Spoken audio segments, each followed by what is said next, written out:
इहलोकीचा देह इहलोकीचा देह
hello hello clear करायला इशारा हेलो हेलो हेलो आवाज दे हेलो हेलो बेस सीखो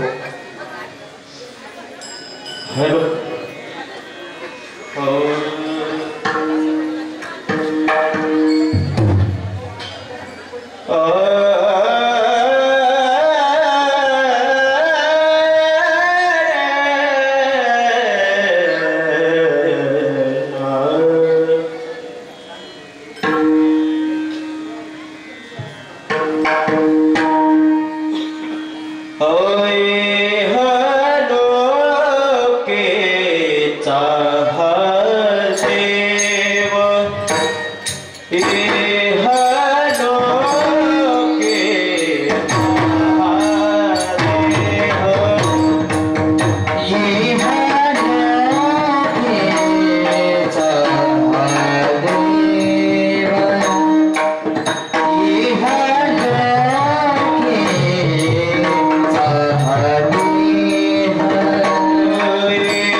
पंचीदा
इहलोकीचा हा देह इहलोकेचा हा देह देव इच्छिता ते पाहे धन्य आम्ही जन्मालो दास विठोबाचे झालो आयुष्याच्या साधने सच्चिदानंद पदवी घेणे धन्य आम्ही जन्मालो दास विठोबाचे झालो तुका मने पावटणे करो स्वर्गाची निशाने धन्य आम्ही जन्मालो दास विठोबाचे झालो जयांचे केले स्मरण होय सकल विद्येचे अधिकरण तेचे बंधू श्री चरण श्री गुरूंचे नमस्कार आता महायोग पीठे तटे भीमरथ्यम वरम पुंडरीकाय दातृं मुनीन्द्रं समागष्टतिष्ठं तमानन्दकन्दं परब्रह्मलिङ्गं भजे पाण्डुरङ्गम्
मूर्तेर भगवान हरा सोपान भगवान ब्रह्मा मुक्त क्या ब्रह्मचेतला नमो ज्ञानेश्वरा नमो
कधी हे सोपं नाही.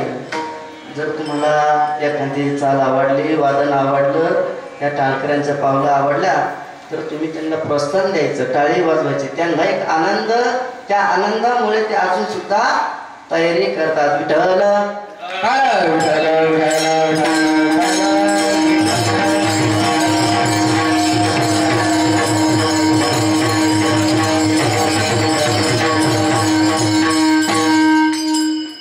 इहलोकीचा देह, इहलोकीचा देह देव इच्छिता ते पाहे. धन्य आम्ही जन्मालो, दास विठोबाचे झालो प्रस्तुत. प्राप्तस्थळी सेवेसाठी निवडलेला अभंग. वैराग्य मूर्तिमंत संतश्रेष्ठ देहू निवासी संत तुकाराम महाराज यांचा हा स्थितीपर प्रकरणातील 4 चरणाचा असा अभंग. विठाला विठाला विठाला विठाला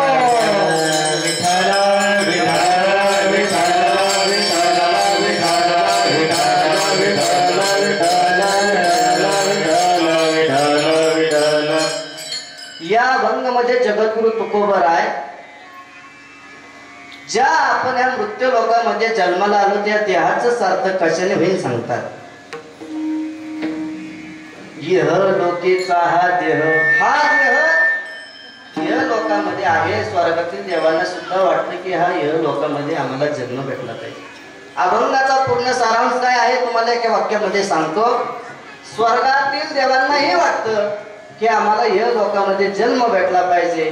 पण तुकाराम महाराज अभंगाच्या शेवटच्या चरणात सांगतात की तुका म्हणे पावटणी आणि करू स्वर्गाची निशाणी. पण का तुका म्हणे पावटणी करू स्वर्गाची निशाणी? त्याचं कारण असं आहे. महाराज म्हणतात जे आम्ही या मृत्यू लोकांमध्ये काही भजन पूजन करू त्या भजनाने पूजनाने आम्हाला स्वर्गात जाण्यासाठी निशाणी आम्हाला मार्ग मिळेल. विठाला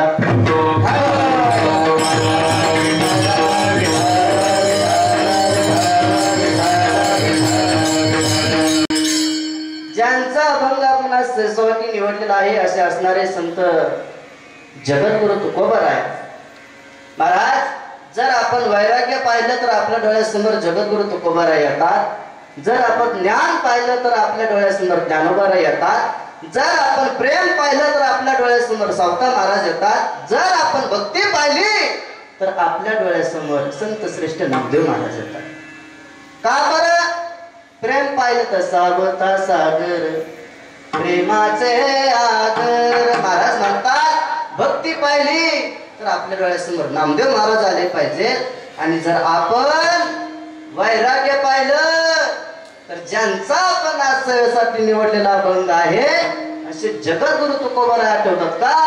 भक्ती देन मन वैराग्य तो त्याग. जो महाराजांचा अभंग आहे. वैराग्य पाहिलं तुम्ही म्हणताल बाबा सगळं काही तुम्ही सांगितलं. प्रेम सांगितलं, भक्ती सांगितली, वैराग्य सांगितलं, ज्ञान सांगितलं. पण दया आणि शांती कोणाकडे आहे?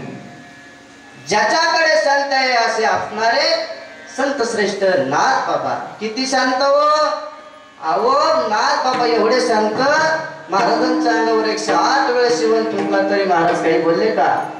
नाही. एवढ्या नाथ महाराज शांत होते. तदनंतर नाथ बाबा नंतर जर आपण शांत कोणाला म्हटलं असेल जर आपल्या दृष्टीने जर पाहायचं असेल तर शांत ब्रह्म जरी आपल्याकडे म्हणलं तर सद्गुरु भगवान बाबा, वैराग्य मूर्ती संत वामन भाऊ महाराज, वेदांत वाचस्पती सद्गुरु नारायण बाबा, समर्थ सद्गुरु शिवनाथ बाबा हे आपल्या परिसरामध्ये संत आहेत. आपलं परम भाग्य असं आहे की आपण या परिसरामध्ये जन्माला आलो. महाराज म्हणतात जन्माला येणं म्हणजे सोपं नाही. हे भाग्य अहो ही पूर्णची भूमी आहे ती या साधू संतांच्या पवित्र्याने पूर्ण झालेली आहे. म्हणून महाराज एका ठिकाणी सांगतात. पण काय सांगतात? पवित्र ते कुळ पावन तो देश, पवित्र ते कुळ पावन तो देश, तेथे हरी श्रीवास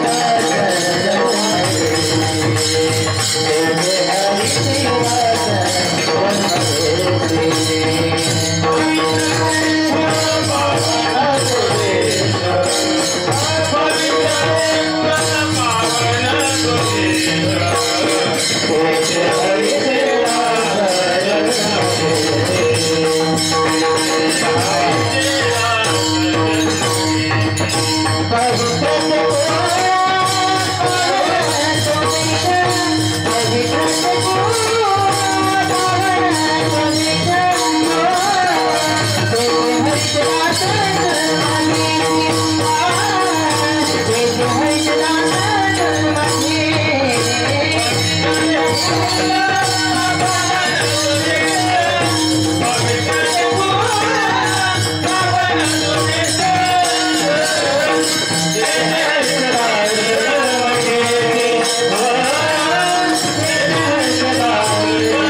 पवित्र ते कुळ पावन तो देश, तेथे हरीचे दास जन्म घेते. कुठं जन्म घेतात?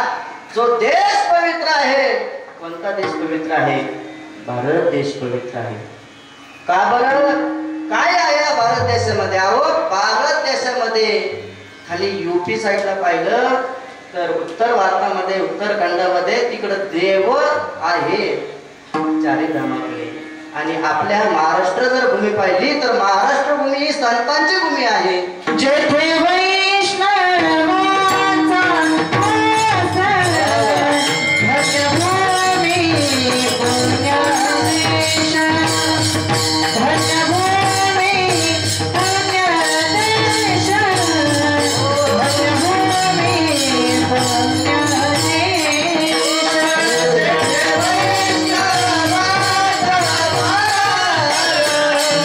भजभूमी पुण्यदेश,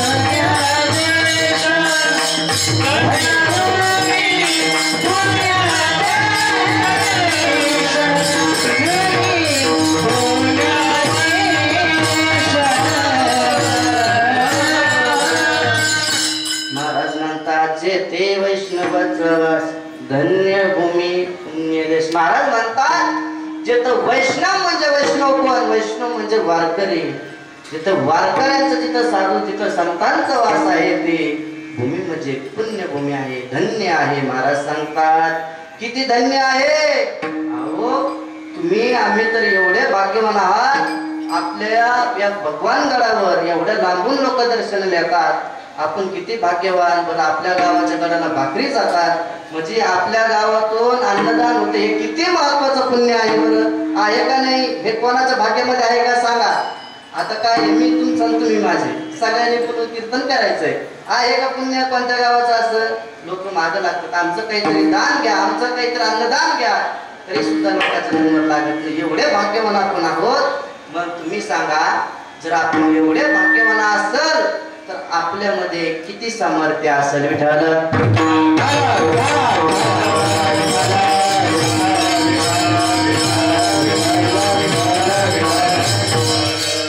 का बरं दान करता तुम्ही? महाराज त्या संतांनी काय केलेलं आहे? कार्य केलेलं आहे.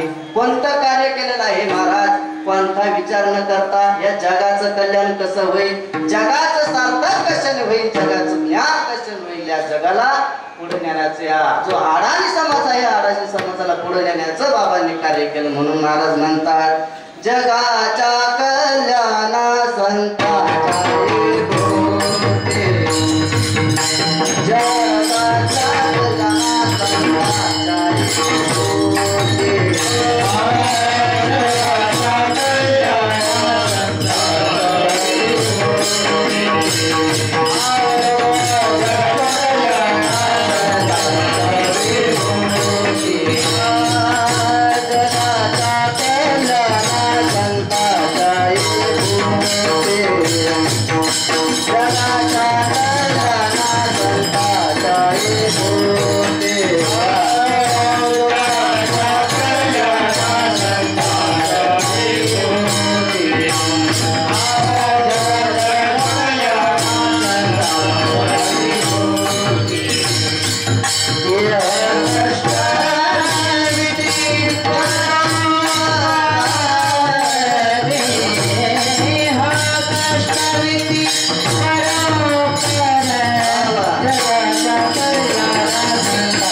जगाच्या कल्याणा संतांच्या भोवती देह कष्ट व्यती परोपकारी. महाराज म्हणतात का बरं यालाच अजून एक प्रमाण घ्या.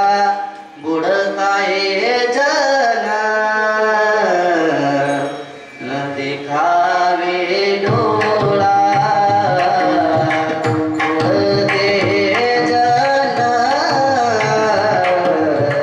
न देखावे डोळा, येतो कळवळा मनोनिया, येतो कळवळा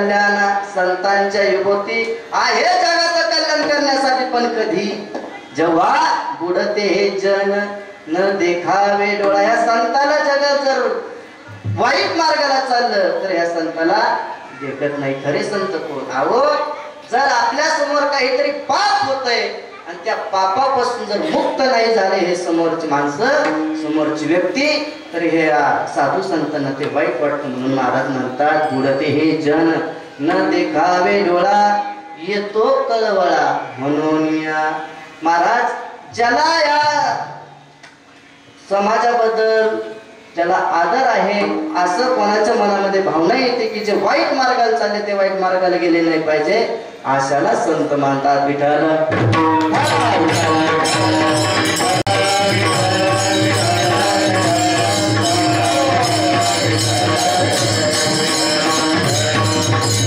संतांची ताकद अशी आहे स्वतःची राख रांगोळी झाली तरी चालन पण जगाचं कल्याण करेल.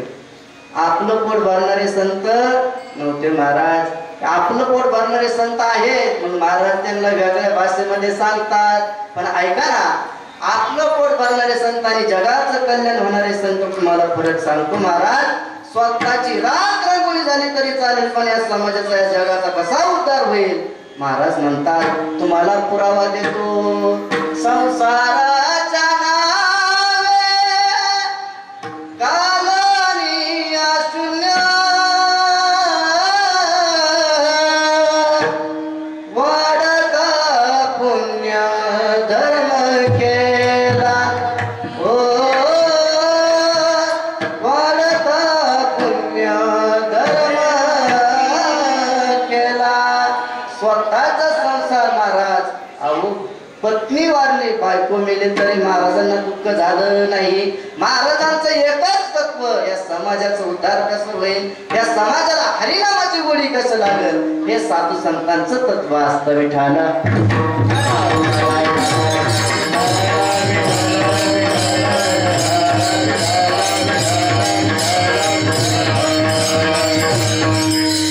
महाराज म्हणतात ना, अहो जसं साधू संत कसे असतात तुम्हाला सांगू का. ज्ञानोबारायांच्या भाषेमध्ये सांगतो.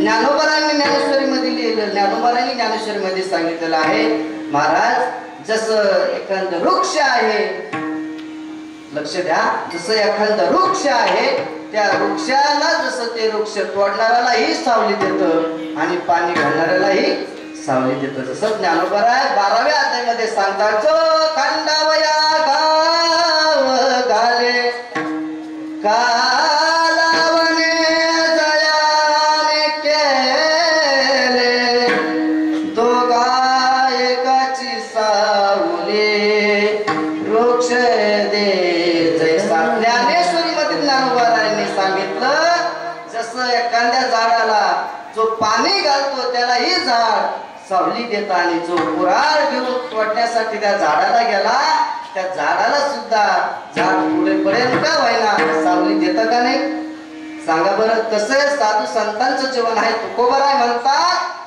माझं पत्नी मेली तरी मी परमार्थ सोडला का. माझ्या घरामध्ये खायला नव्हतं तरी मी परमार्थ सोडला का. आपला विषय चालू आहे साधू संत जगाचं कल्याण कसं करतात. मला खरे साधू आणि खोटे साधू. विठ्ठल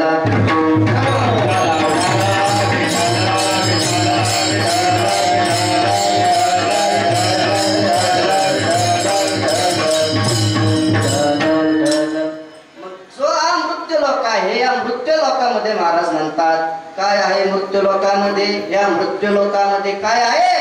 मृत्यू लोकामध्ये संत आहे. म्हणून स्वर्गातले देव काय म्हणतात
संत अवतार आहे. महाराजांनी गोड प्रमाण दिलं. येथे उपकारासाठी आले गरजा वैकुंठी. महाराज म्हणतात या मृत्यू लोकामध्ये देवाला सुद्धा वाटतं की आमचा इथं जन्म झाला पाहिजे. इह लोकातून मृत्यू लोकामध्ये का बरं? तुम्हाला मी सांगितलेलं आहे, अभंगाच्या फक्त शेवटच्या चरणावर तुम्ही लक्ष ठेवायचं. कारण की शेवटच्या चरणाचं शेवटचं अक्षर काय आहे? करू स्वर्गाची. आपल्याला याच वाक्यावर बोलायचंय. महाराज म्हणतात तुम्ही मृत्यू लोकामध्ये आल्यानंतर काय करणार? महाराज म्हणतात इथं मृत्यू लोकामध्ये देव आहे, देव पाहायला भेटते, साधू संत पाहायला भेटते. पण कसे? अभंगाच्या प्रथम चरणामध्ये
देव इच्छिता ते पाहे.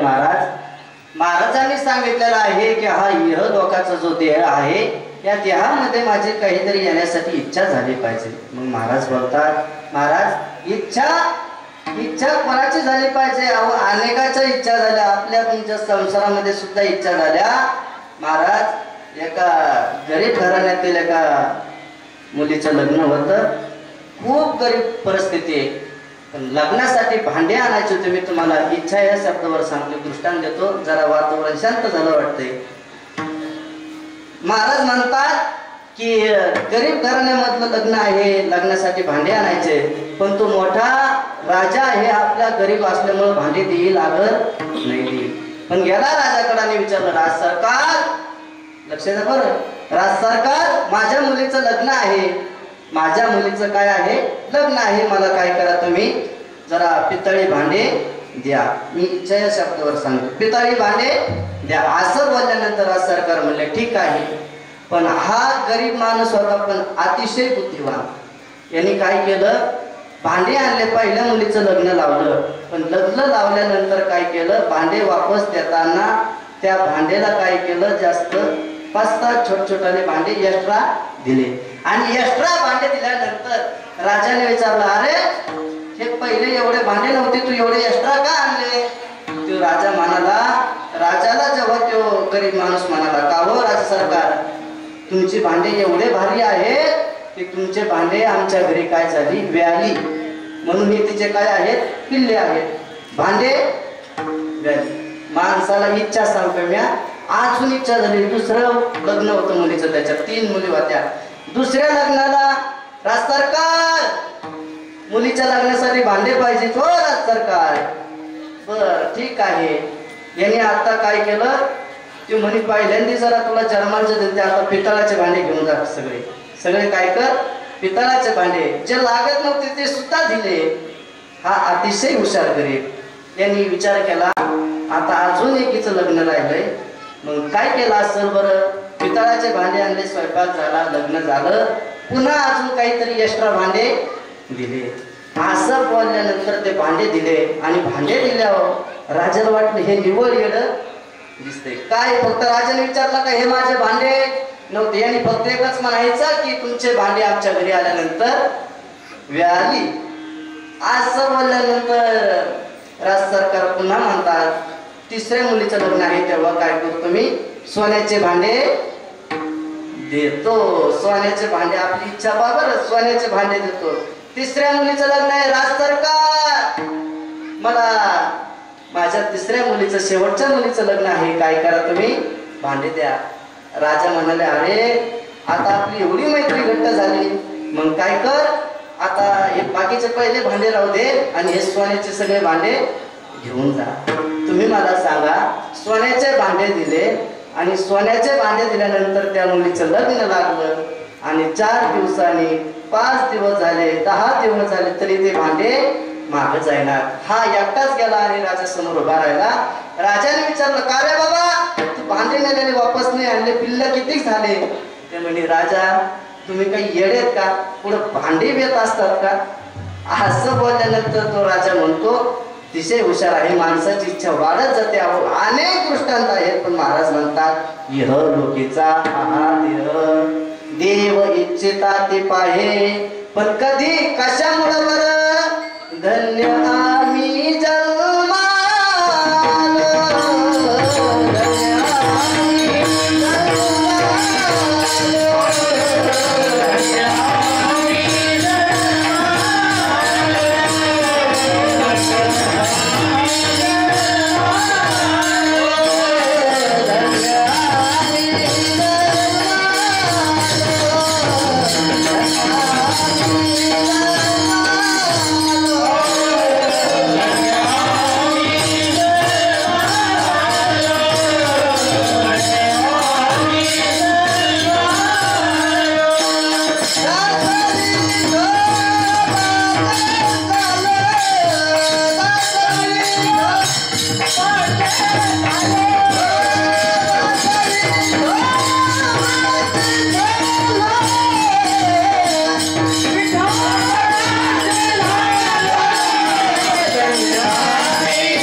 धन्य आम्ही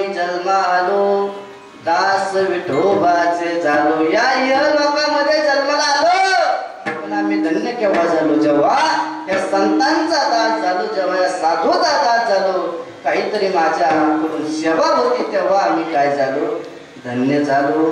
मग या मृत्यू लोकांमध्ये पृथ्वी तलावर कोण धन्य झालो ज्याने परमार्थ केला त्याचा आयुष्य सिद्धीला गेला. महाराज विठाला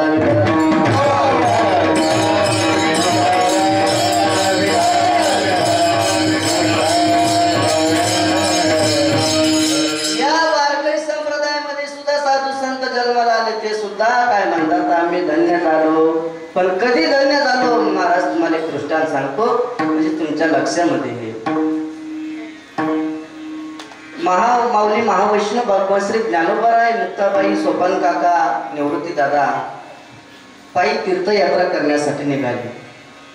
लक्ष द्या तीर्थयात्रा करण्यासाठी निघाले पण तीर्थयात्रा करत असताना काहीतरी भोजनाची व्यवस्था व्हावं म्हणून त्यांनी संत श्रेष्ठ कबीर महाराजांना लिफाफा म्हणजे पत्र पाठवलं आणि सांगितलं कबीर महाराज त्या पत्रामध्ये दिलेलं कबीर महाराज आम्ही तुमच्या घरी 20 ते 25 माणसं भोजनासाठी येणार आहोत. धन्य आम्ही जन्मालो का बरं आम्ही 20 ते 25 माणसं भोजनासाठी येणार आहोत. कबीर महाराजांनी हे पत्र वाचलं आणि पत्र वाचल्यानंतर महाराज म्हणतात कबीर महाराज रडायला लागले. का बरं? का रडायला लागले असतील? कारण की कबीर महाराजांच्या घरी काहीच खाण्यासाठी नव्हतं. पण 25 वारकरी येणार आहेत, मग यांची भोजनाची काय झाली पाहिजे? व्यवस्था झाली पाहिजे. मग काय करावा? कोण धन्य मी जन्मालो, मी तुम्हाला सांगतोय. महाराज कबीर महाराजांचा छोटा मुलगा कमाल, कीर्तनामधून मी तुम्हाला सांगतोय.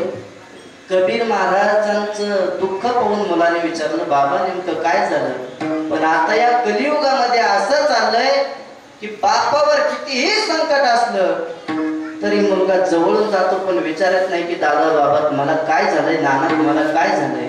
बापाचं दुःख जरी असलं तरी सुद्धा मुलगा विचारत नाही. कोण धन्य मी जन्मालो. महाराज म्हणतात कमालाने विचारावं, बाबा काय झालं? तुमचा चेहरा नाराज आहे. बाबा बोला काय झालं? 5वीला ते 6वीला कबीर महाराजांचं वय असेल 12 ते 13 वर्ष. विचारतात, बाबा तुमचा चेहरा दुःखी दिसतोय, काय झालं तुम्हाला?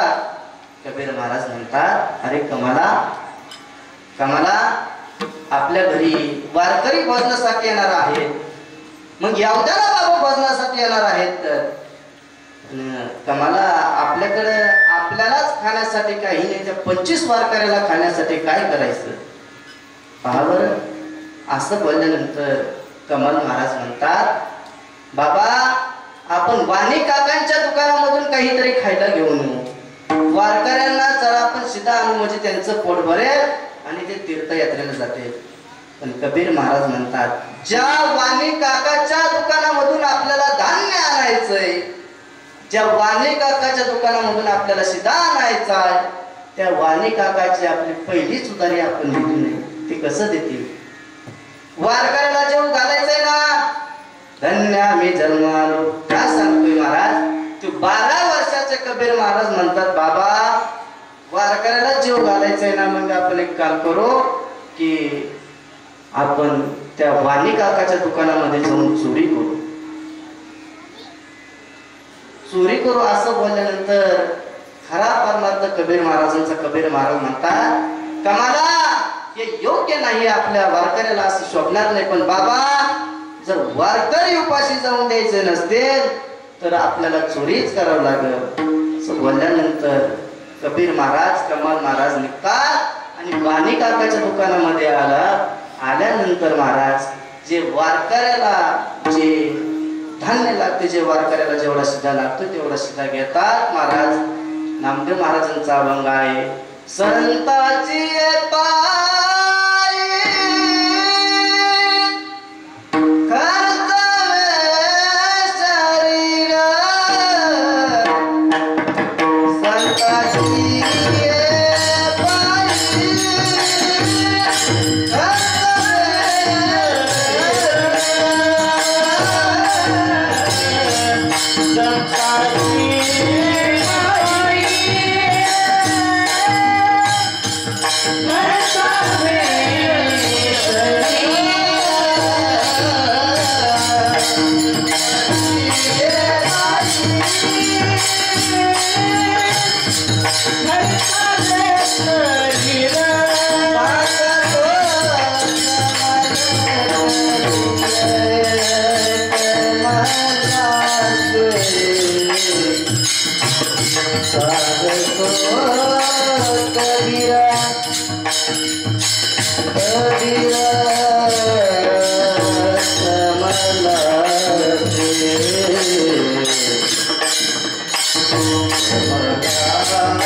वाणी काकांच्या दुकानामध्ये जातात आणि जो मार्गांना शिधा लागतो तो शिधा घेतात आणि शिधा घेतल्यानंतर महाराज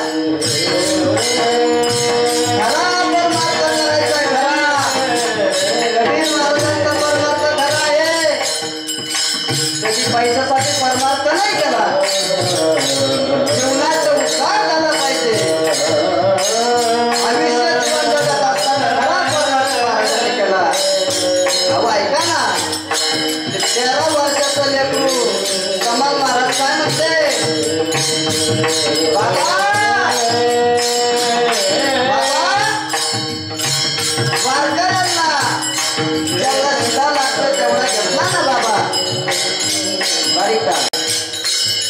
सीधा लागतो तेवढा घेतला ना मला आता काय करा आपला परमार्थ खरा करायचा आहे आपल्या जीवनामध्ये चोरीचा आळ नाही आला पाहिजे म्हणून ते 12 वर्षाचं कपाल महाराज वाणी काका नावात जातात वाणी काका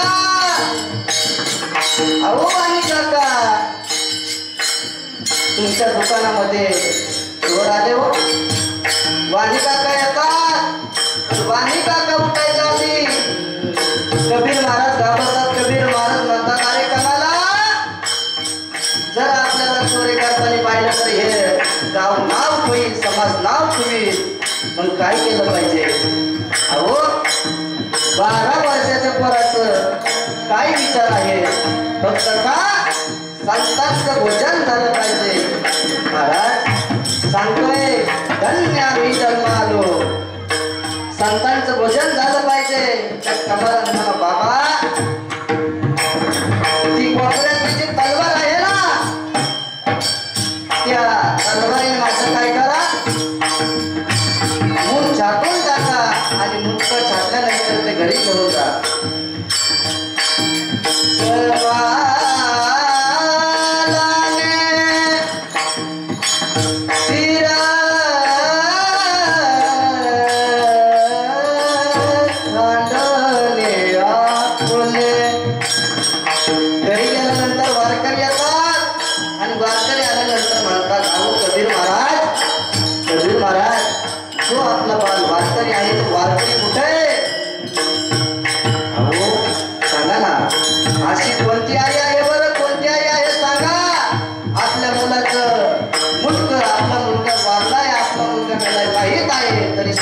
संताला जीव घालण्याची कोणती आहे जीवनामध्ये खरा परमार्थ केला धन्य आम्ही जन्म आलो महाराज कमालाचं शिर पाहिलं आणि शिर पाहिल्यानंतर अहो कबीर महाराज म्हणतात ज्ञानोबराय तुम्ही भोजन करा ज्ञानोबराय तुम्ही भोजन करा तुकोबराय तुम्ही भोजन करा संतांना जेवू घालतात आणि जेवू घातल्यानंतर म्हणतात की जेव्हा जेवल्यानंतर या धन्य आम्ही जन्म आलो ह्या दृष्टांतापेक्षा तुम्हाला सिद्धांत या दृष्टांताच्या आधी संतांच्या आधी कार्य काय झालं ते महत्वाचं आहे महाराज विचारतात कमाल महाराज कुठे आहे जेव्हा त्या वारकऱ्यांना वाट लावायचे तेव्हा कबीर महाराज रखतात वाणी काका तोपर्यंत विचार करतात नेमकं हे शरीर कोणाचं असेल मुंडकं तर दिसणार पण शरीर कोणाचं असेल विचार करतात पण त्यांना काही कळत नाही कोणाचं आहे म्हणून ते आपल्या गावाच्या इशीमध्ये की असं खांब्याला उंच टांगून शरीर ठेवतात आणि शरीर ठेवल्यानंतर महाराज जेव्हा दिंडी चाललेली असते आणि दिंडीत चालू असताना भजन चालू असतं राम कृष्ण हरी जय जय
जन्मालो यावर सांगतोय जे दिंडी चाललेले आहे, दिंडी चालत असताना कबीर महाराजांच्या पत्नी या वारकऱ्यांना वाट लावायला आले आणि वाट लावायला आल्यानंतर महाराज जे शरीर लटकलेलं होतं ना येशीमध्ये, असं भजन चालू होतं, मुंडक नव्हतं पण हात होते असं लटकलेलं होतं. जसं भजन चाललंय रामकृष्ण, ते शरीर असं टाळी वाजायला लागलं. तेव्हा ज्ञानोबाराय म्हणतात नेमकं हे शरीर एवढं पवित्र, हा एवढा देह पवित्र कोणाचा असेल?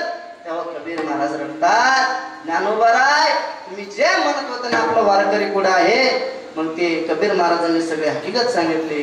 मग महाराज म्हणतात धन्य आम्ही जन्मा आलो, पण कधी दास विठोबाचे झालो. जीवनामध्ये आपल्या ह्या देहामध्ये आपल्याकडून साधू संतांची सेवा झाली पाहिजे. जर माणसाचा हेतू असेल तर जीवनाचं आपल्या सोनं झाल्याशिवाय राहणार नाही. वारकरी नियमाप्रमाणे आपले 2 अभंगचरण झालेलं आहे. सगळ्यांनी भजन करायचं. हे पहा आपल्या सप्ताहामध्ये कॅमेरा शूटिंग, प्रत्येकाला डोळे आहेत ना, दिसतंय कॅमेराची शूटिंग आहे. आपले आदरणीय SRK यूट्यूब चॅनलवाले, माझे बंधू क्लिक फोटोवाले, आदरणीय बाबू दादा कंठाळे, त्यांच्यासाठी एक टाळी वाजवा बरं. त्याचं कारण सांगतो की तुम्ही सर्वजण युट्यूबला दिसणार. तुम्ही नुसतं म्हणले ना जांभळीचा सप्ताह, लगेच पूर्ण कार्यक्रम युट्यूबला दिसणार. त्यामुळे तुम्ही कसं बसलं पाहिजे, एकदम टाईट, प्रत्येकाने टाळी वाजायची भजन. आणि तुम्हाला दादा विनंती आहे, प्रत्येकाकडे कॅमेरा, प्रत्येकाचा चेहरा दिसला पाहिजे. जर टवटवी चेहरा नसला तर तुम्ही टवटवी दिसणार नाहीत लोकांना. सगळ्यांनी भजन करायचं. हरी तुले हरि का नाम विठ्ठल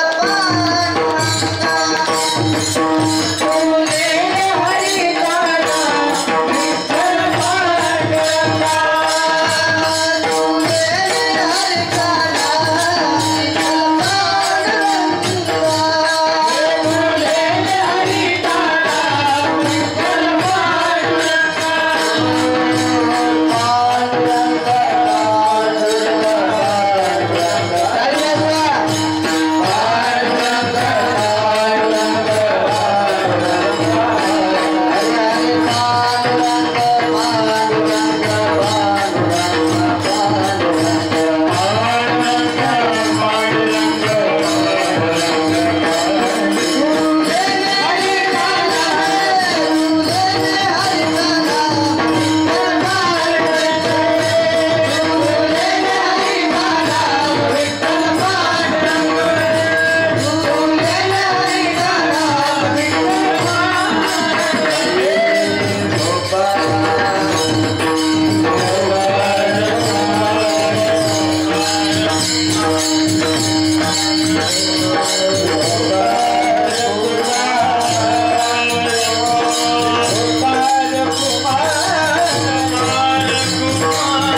आईचे ताती पायी धन्य आम्ही जन्मालो दास विठोबाचे झालो.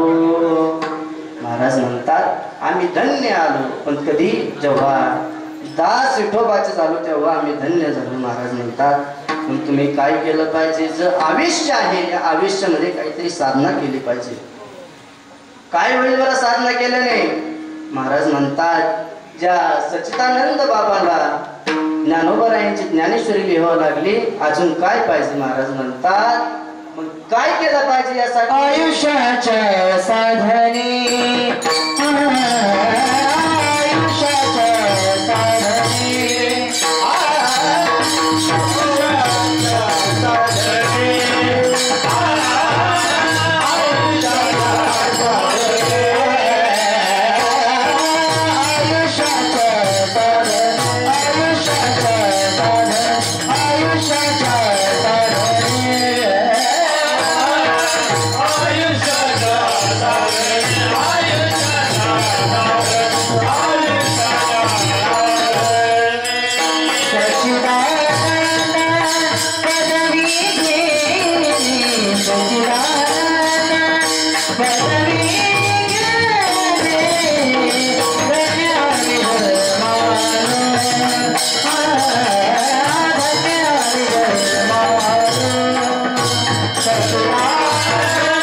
आयुष्याच्या साधने सच्चिदानंद पदवी घेणे धन्य आम्ही जन्म आलो दास विठोबाचे. कोण धन्याला जन्माला आले? महाराज सद्गुरु भगवान बाबाचे एक मला विनायक महाराजांनी आम्ही चिंतन करता करता एक गीत आठवलं. काही रचना आठवली मी तुमच्या समोर गाऊन दाखवतो. जर तुम्हाला आवडलं तर टाळी वाजवायची, नाही आवडलं जरी भगवान बाबावर तुमची जर श्रद्धा असेल तर तुम्ही टाळी वाजवता. हरी भगवान बाबानी भक्ती मार्ग दावेला दिवा ज्ञानाचा प्रवाहित केला. भगवान बाबानी भक्ती मार्ग दावेला दिवा ज्ञानाचा प्रवाहित केला. सुख दुःखात जवळ नव्हतं कोण, भगवान बाबांनी केलं माझं सोनं. भगवान बाबांनी केलं माझं सोनं. भगवान बाबांनी भक्ती मार्ग लावेला ज्ञानाचा प्रवाह केला. भगवान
महाराज भगवान बाबांनी भक्ती मार्ग दावेला. आपल्या वारकऱ्यांना या खेड्या गावातल्या लोकांना कोणी भक्तीचा मार्ग दाखवला हो?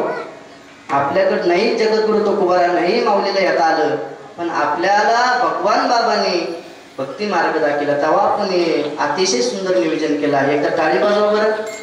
अतिशय सुंदर. वा.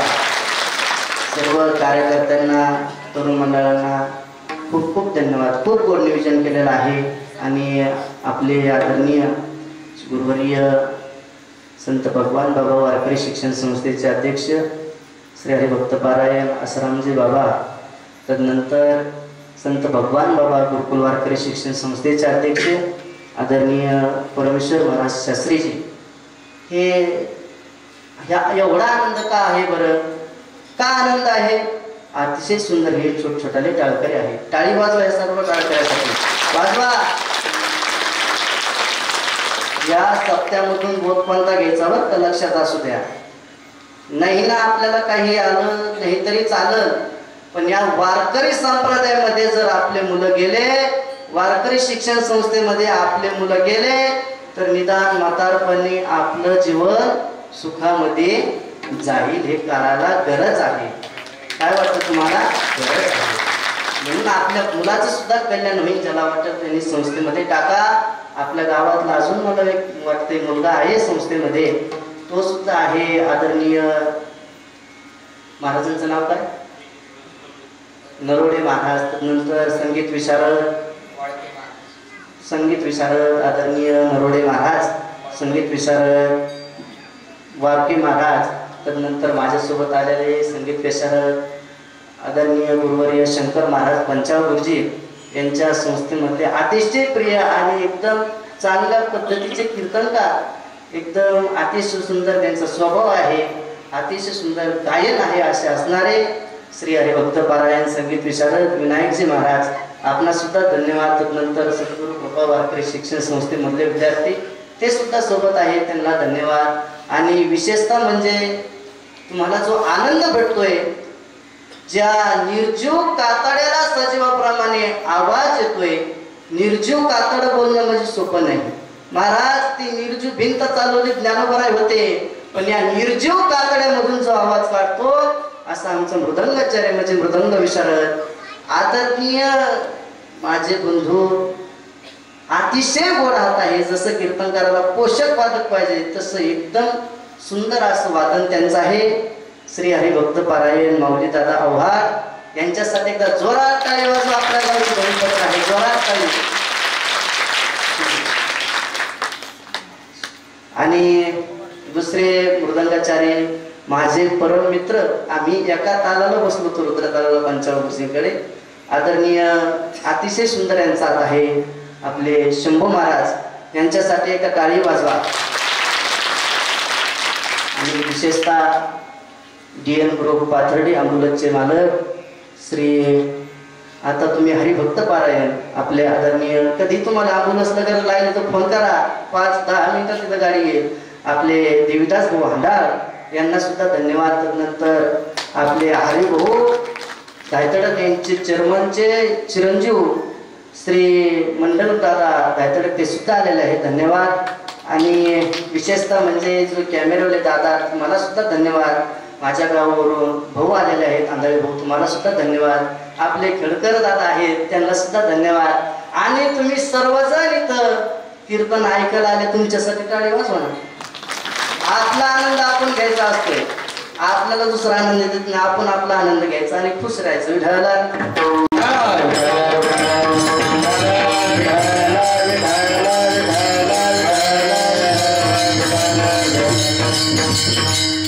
सप्ताहामध्ये ज्यांचं व्यासपीठ पारायण आहे आपले आदरणीय सर, त्यांना सुद्धा धन्यवाद. नंतर मला ज्यांनी कॉल केला माझे मामांनाही धन्यवाद. आणि तुम्ही सर्वजण माझे मामा, मी तुमचा भासान, तुम्ही माझे, बरोबर ना, मी तुमचं नातून, तुम्ही माझे आजोबा आजी, असं नातं आहे. हे नातं एक म्हणजे अतिशय प्रेमाचं नातं आहे.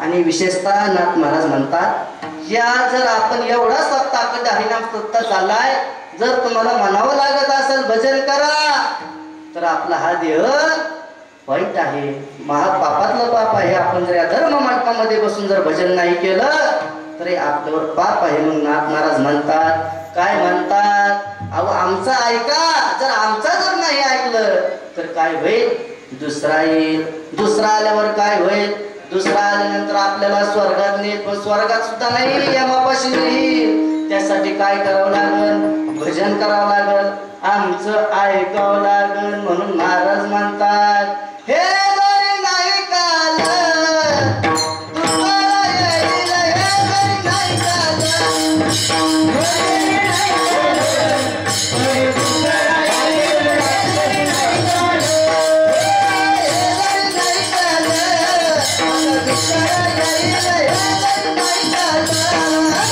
हे जरी नाही कालं, तरी तुम्हाला येईल, हे जरी नाही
माहित आहे का?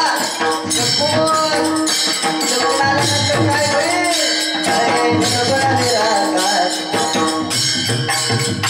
दादा मागूला माझं नाव हो चकून चकून चकून चकून चकून बांधवला यमाई माझं नाव चकून बांधवला यमाई माझं नाव चकून बांधवला यमाई माझं नाव चकून बांधवला यमाई माझं नाव यमाई माझं नाव यमाई माझं महाराज म्हणतात जेवढा आपण खर्च करून एवढा सोहळा करतोय मग काहीतरी त्याकडे आपण मागितलं पाहिजे ना. आपल्याला अधिकार आहे घरोली उचित घरोली उचित प्रेम झाली हृदयात झाली हृदयात आददान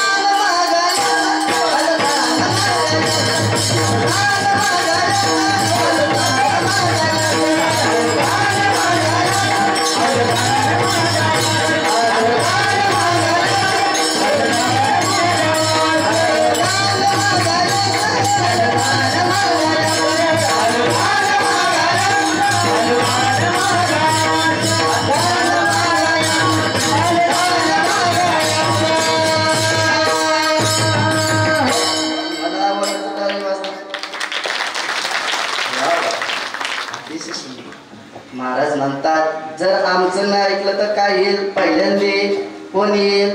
दुसरा येईल, पण दुसरा कुठं घेऊन जाईल? यमापाशी घेऊन जाईल. यमापाशी गेल्यानंतर मग आपण आता तुम्ही म्हणतात महाराज सगळेच पिंगळा म्हणतात, सगळंच कोणी वाघ्या म्हणतात, मग तुम्ही काहीतरी नवीन म्हणून आपण काहीतरी निर्गुण निराकार कोण येईल? पुन्हा शकून सुद्धा सांगायला येतोय काहीतरी तुम्ही भगवंताचं नामस्मरण घ्या.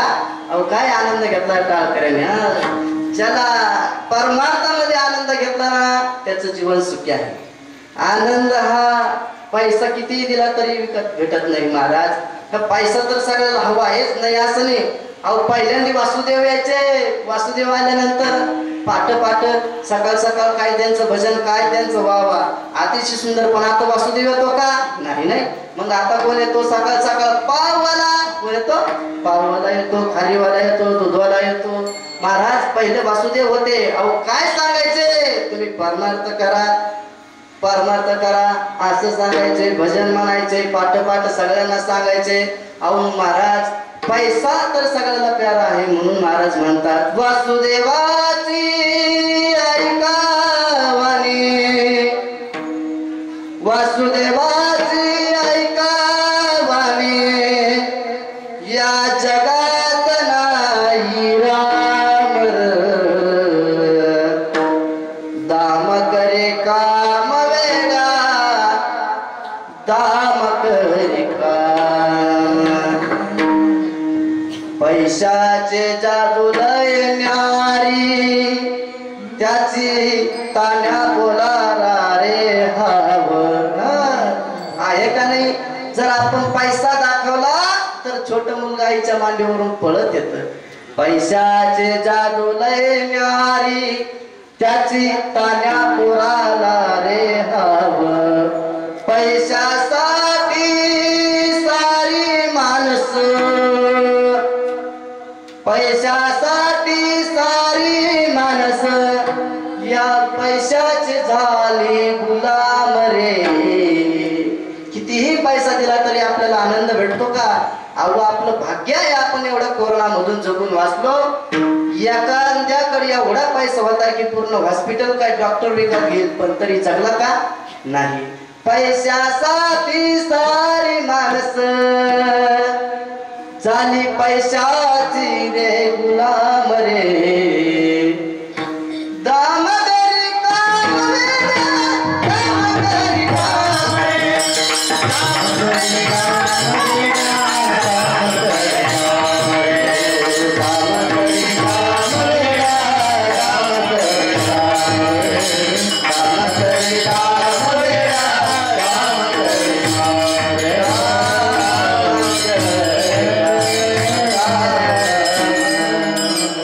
कधी पैशाचा विचार न करता अहो सर्व तरुण मंडळ आपल्या मुंडे साहेबांचा आहे.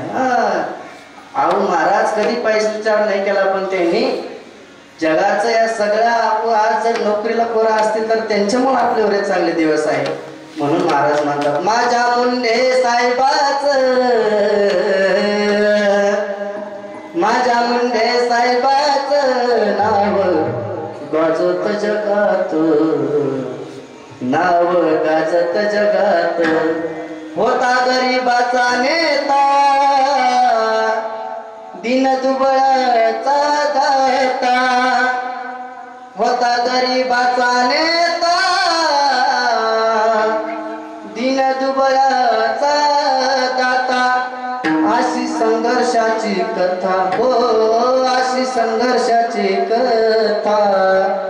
नाव गाजत जगात, गाजत जगात, नाव गाजत जगात. कोणाचं नाव गाजत नाही त्यासाठी आपण काहीतरी करावं लागतं. तेव्हा आपलं कोणीतरी नाव घेते. महाराज म्हणतात आयुष्याच्या साधने सच्चिदानंद पदवी घेणे. महाराज म्हणतात मग काय धन्य आम्ही जन्मालो पण कधी दास विठोबाचे झालो. मग विठोबाचे दास झाल्यानंतर काय झालं बरं? आपला वेळ सुद्धा होऊन गेलेला आहे. मग महाराज म्हणतात आम्ही जे भगवंताचं नामस्मरण केलं, जे भगवंताची सेवा केली, जे भगवंताची साधना केली, याचं फळ आम्हाला काय भेटलं तर तुकाराम महाराजांच्या शेवटच्या चरणामध्ये सांगतात तुका म्हणे पावटणी, तुका म्हणे पावटणी, तुका म्हणे पावटणी, तुका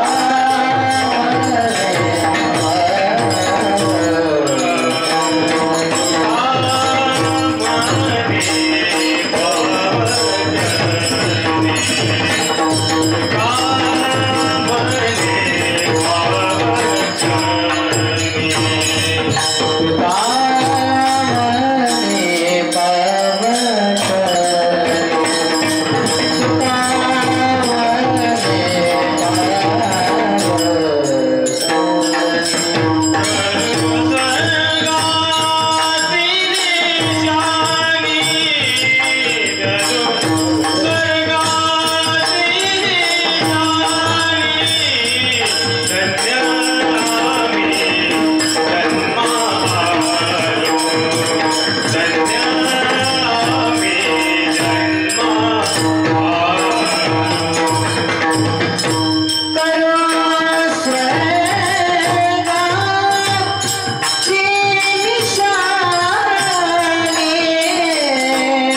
परमार्थ त्यांचं जर नुसतं तुम्हाला देवाचं नामस्मरण जरी तुमच्या कानावर पडलं, जे वारकऱ्यांनी जी साधना केलेली असते आनंदीला, तर त्यांचं अर्ध पुण्य तुम्हाला लागतं. म्हणून मग तुम्ही काहीतरी फुलाचा वाटा घ्यायला पाहिजे का नाही. अतिशय सुंदर नियोजन आहे. पण सेवेला पूर्णविराम देण्याआधी महाराज म्हणतात, तुका म्हणे पावटणी करो स्वर्गाचे निशाणी, पण कधी धन्य आम्ही जन्मालो दास विठोबाचे झालो. विठोबाचे दास झाल्यानंतर नक्कीच आम्ही स्वर्गामध्ये जाऊया, स्वर्गाची निशाणी करू आणि स्वर्गाची निशाणी केल्यानंतर आमच्या आत्म्याला शांती मिळेल. म्हणून सुंदर नियोजन आहे. मला तुम्ही बोलवलं, तुम्हा सगळ्यांना, तुमचंच लेकरू आहे, तुम्हा सर्वांच्या पुढं आभार मानतो. तुम्हाला सगळ्यांकडे जर माझं काही चुकलं असेल तर त्याबद्दलही क्षमा मागतो. आणि जे माझं बरोबर असेल ते माझे गुरुवर्य सद्गुरू महंत रामकृष्ण महाराज शास्त्री बाबा यांना वंदन करू. नंतर आदरणीय माझे गुरुवर्य श्री हरिभक्तपारायण परमेश्वर बाबा आश्रम बाबा तर हे आहेत, पण जसं सद्गुरू जोग महाराजांची वारकरी शिक्षण संस्था आहे, 4 वर्ष झाल्यानंतर पुढे जातो. पुढं मग अनेक शिक्षणाचे प्रत्येकाचे पायरीचे टप्पे असतात. तशी एक सद्गुरूची कृपा झाली, बाबांची कृपा झाली, इकडं शास्त्री बाबांची कृपा झाली आणि मी आज तुमच्या समोर उभा राहिलो. म्हणतात ना महाराज, जर इमारत पक्की बांधायची असेल तर मूळ पाया लागतो. त्यासाठी जर मला बाबांनी जर आळंदीला नेलं नसतं तर मी आज इथं उभा असतो का सांगा. त्यामुळं अतिशय सुंदर निवेदन आहे आणि मी तुमच्या सगळ्यांच्या पुढं जर माझं काही चुकलं असेल तर क्षमा असू द्यावी. मी तुमचाच आहे, तुमचं लेकरू म्हणून क्षमा करा, एक असेल तर दुसरा म्हणून क्षमा करा. कारण की आपल्या मुलाला माणूस लवकर माफी करतं, हे आई वडिलांचं नातं असतं. म्हणून तुम्हा पुढे मी आई वडिलांचं नातं लावतो. दुसरा असेल तर मला माफ करा, तिसरा असेल तर माफ करा, आणि चौथा असेल तरी माफ करा. पण ज्याला काही नसेल त्यांनी मला दत्त घेऊन माफ केलं तरी काही अडचण नाही. आणि आपल्या आदरणीय शंभू महाराज एक परण वाजून दाखवणार आहे. त्यापूर्वी आपण एकदा माऊलींचं भजन घेऊ. ज्ञानेश्वर